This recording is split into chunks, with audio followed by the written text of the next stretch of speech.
सनकादिक कहते हैं कि नारद जी महाराज संतों का परम धन तो राधा नाम धन होता है, इसे चोर चुरा नहीं सकते, कोई इसे बांट नहीं सकता। आप क्यों उदास? नारद जी कहते हैं अपने चारों भाइयों से, बड़े भाई हैं, मैं सत्संग की इच्छा से संसार में घूमा, मुझे कहीं भी शांति नहीं। मैं तीर्थ में भी गया, मैंने सोचा तीर्थों में शांति मिलेगी, तीर्थ में भी पंडा परेशान करते हैं। जो मैंने संतों के पास जाकर के देखा तो महाराज संत भी सब पाखंड परायण होते चले जा रहे हैं। कहने को तुम्हें त्यागी जी महाराज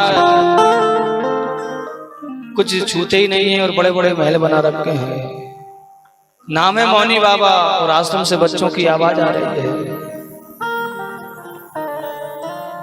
महाराज हमने सोचा कि चलो गृहस्थों का अवश्य शांति मिलेगी। मैंने मृत्यु लोक में आकर के गृहस्थों के आकर के देखा तो वहां भी मुझे शांति नहीं मिली। पुष्करम च प्रयागम च काशीं गोदां तथा हरि क्षेत्रम कुरुक्षेत्रम श्रीरंगम सेतुबंधनम। जो मैंने गृहस्थों के आकर के देखा महाराज वहां भी एक विचित्र दृश्य देखा। बेटा बेटी का क्रय विक्रय होने लगा। महाराज समधी पहले वो बनते थे जिनके आचार विचार सब होते थे, लेकिन अब समधी वो बनते हैं जिनका सौदा पड़ जाए। बोलो राधे राधे। भाई कितना दोगे? देखो 20 लाख तुमको वहां से मिल रहा है, अब तुम बताओ। अब पैसे लेकर के आप घर में बहू लेकर के आओगे और फिर आप कहो कि वो हमारी सेवा करे, तो कैसे संभव हो सकता है? पहले संबंध वहां होते थे जिनके आचार विचार सम होते थे, गोत्र सम होते थे, कुल खानदान देखा जाता था। लेकिन आज तो पैसा देखा जाता है कि तरुणी प्रवेतागे सो बुद्धिदायिका कन्या विक्रणो लोभा दंपति नाम चकुल। माता पिता की भी सेवा तभी तक होती है जब तक बहुरानी के हाथ में तिजोरी की चाबी ना आ जाए। बोलो राधे राधे। राधे राधे बोलने में कौन से पैसा लग रहा है? और राधे राधे ऐसे बोल रहे हैं जैसे 2-4 दिन से भोजन नहीं किया हो। सास ससुर की सेवा भी तभी तक हो रही है जब तक बहुरानी के हाथ में तिजोरी की चाबी ना आ जाए। और जो बहुरानी के हाथ में सर्वाधिकार आए तो वो गरम गरम फुलका नहीं मिलते हैं। फिर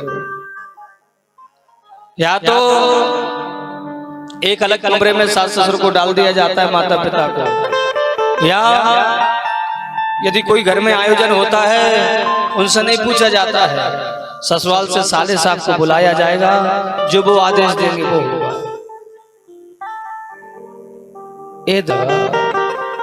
कि गृहस्थों के भी कोई शांति नहीं है। जो माता पिता अपने बेटे के लिए अपने बच्चों के लिए इतना सब कुछ करते हैं और एक नया जीवन साथी आते ही माता पिता को भूल जाते हैं। नारद जी कहते हैं महाराज क्या करूं? मैंने सोचा कि चलो कोई बात नहीं, लेकिन वृंदावन की पवित्र भूमि में तो मुझे अवश्य शांति मिलेगी। जो वृंदावन की पावन भूमि में मैंने प्रवेश किया महाराज, वहां और एक अलग दृश्य देखा। यमुना के किनारे एक युवती रो रही है, चारों तरफ से स्त्रियां घेर करके खड़ी हैं, कोई पंखा कर रही है, कोई हवा कर रही है, कोई जल पिला रही है। उसकी गोदी में 2 बुजुर्ग बालक लेटे हैं। हमने सोचा कि कोई भगवान के लिए रो रहा होगा, चलो चल करके थोड़ा समाधान करते हैं। जो हमने देखा कि यहाँ तो माता है, कोई पुरुष वर्ग नहीं है, तो हम वापस आने लगे। क्यों? माताओं का स्वभाव होता है 1 मिनट में रोने लगती हैं और दूसरे मिनट में हंसने भी लगते हैं। जो मैंने वापस आने का प्रयास किया महाराज, उस देवी ने देख करके मुझे आवाज लगाई कि भो साधु चरणम तिष्ठ मंचिंतमपि नाशये दर्शनम तव लोकस्य सर्वदा हरं परम। अरे महाराज रुकिए तो सही, जरा ठहरिए तो सही, कहाँ जा रहे हो महाराज? आप जैसे संतों के दर्शन करने मात्र से पाप ताप संताप सब नष्ट हो जाते हैं महाराज। इस प्रकार से देवी ने हमें बुलाया, हम उसके पास गए। हमने पूछा कि आपका परिचय क्या है, आपके दुख का कारण क्या है, आप रो क्यों रही हो।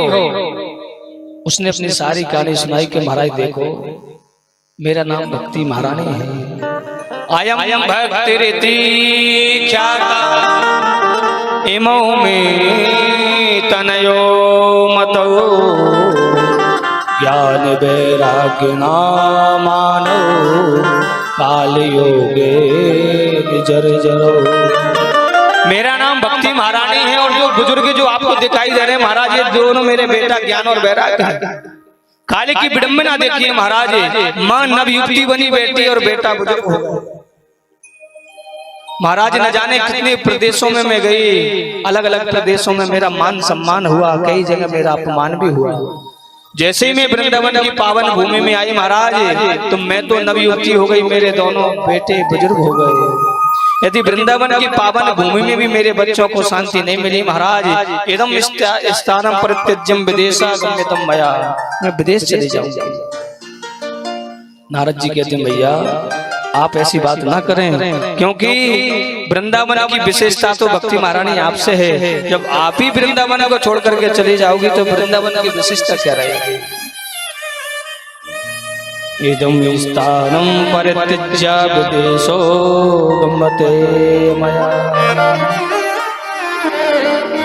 नारद जी कहते हैं ब्रज भूमि धन्य महारानी, जहाँ पर कलिकाल में भी भक्ति का इस प्रकार आदर किया जा रहा है, जहाँ आप नाच रही हैं। भक्ति मैया ने पूछा बाबा एक बात बताओ, कलयुग की इतना दुष्ट था तो महाराज परीक्षित ने इसको दंड क्यों नहीं दिया, और परीक्षित ने कदाचित दंड नहीं दिया तो भगवान इसकी उद्दंडता सहन क्यों कर रहे हैं।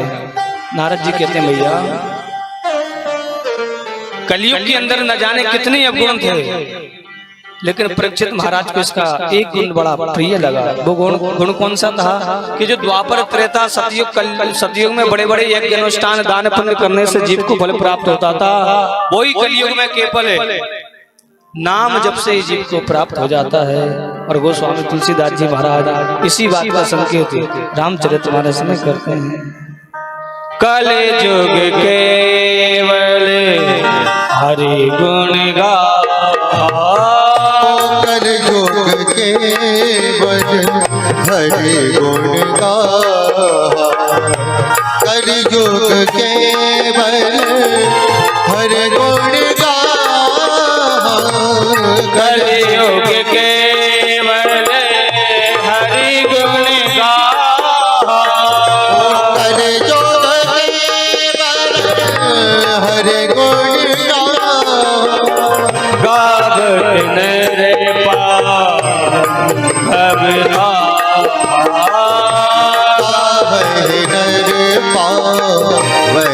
भवता।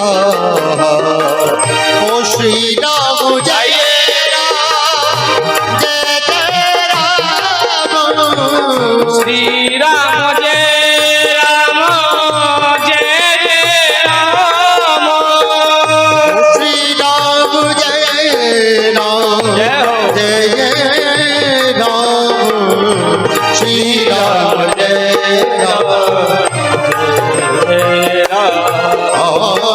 श्री राम जय राम जय जय राम। कि द्वापर त्रेता सतयुग में बड़े बड़े अनुष्ठान करने से जीव को फल प्राप्त होता था, वही कलयुग में मात्र भगवान नाम से जीव को प्राप्त हो जाता है।